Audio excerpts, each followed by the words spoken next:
Hello. So this one is about a source eternal post which goes like this.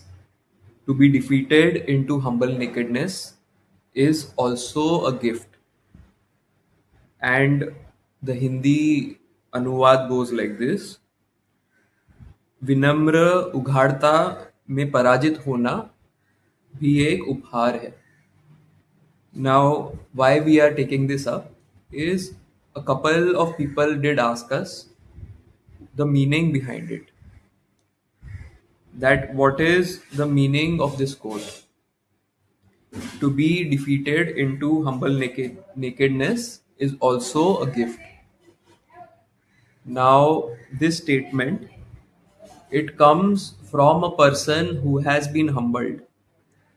It is by following a way which might not have been the most wise that we usually do.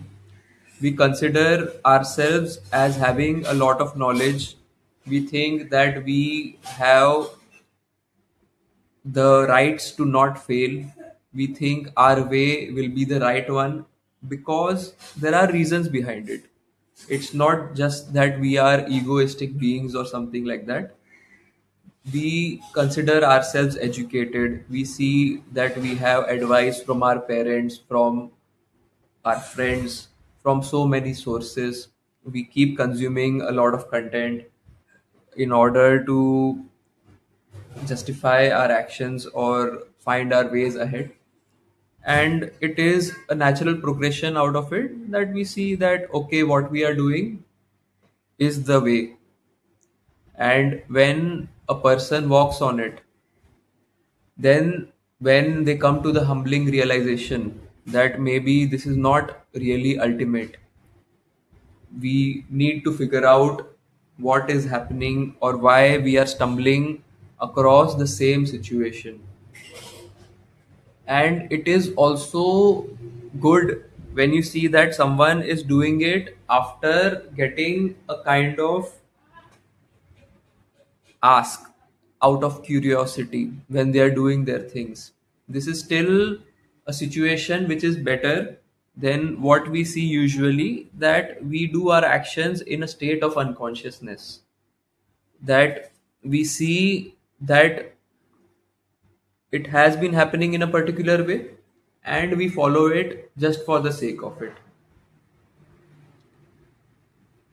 This is no higher than the act of someone who is sleepwalking through their life.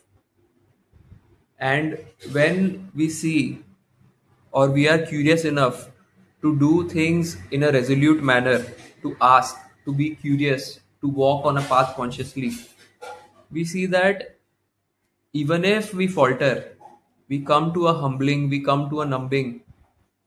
Yet, if you have done things consciously, you see that either your mistakes will not be repeated or that you will walk down the path and correct it eventually.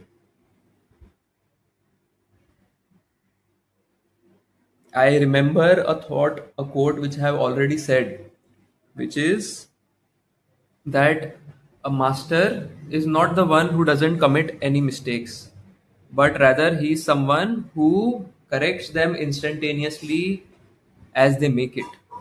And this is not something which has been said by me. I heard it from a craftsman, a teacher whose name is Varun Thottam, while attending a workshop. And these things, these words, they resonate quite well. And this is the process of what the quote is describing. That when you live in this way, when you are sensitive, you see your mistakes as not the end of the world, but rather a great occasion, a beautiful humbling, a ground for growth. Because when the soil or the crops fall, they create a great mulch, a fertilizer for new seedlings to hatch. And being available, being humble enough to see that you need not look at it as a stumbling block, rather an occasion to rise up, is something which we need to achieve to. And that's why we did mention when we said this, that also the metaphor, the phrase that a phoenix rising from the ashes of its own dead soul is something which can be looked at over here. That even when you think that everything is lost, it really is not. It has a cause to instill humility. It is the reason to be humble. And the person who is able to do this, they are able to bow down like an old tree, a wise being. They'll go through the seasons. They will not shatter or be a brittle glass or a brittle stem that has to eventually disappear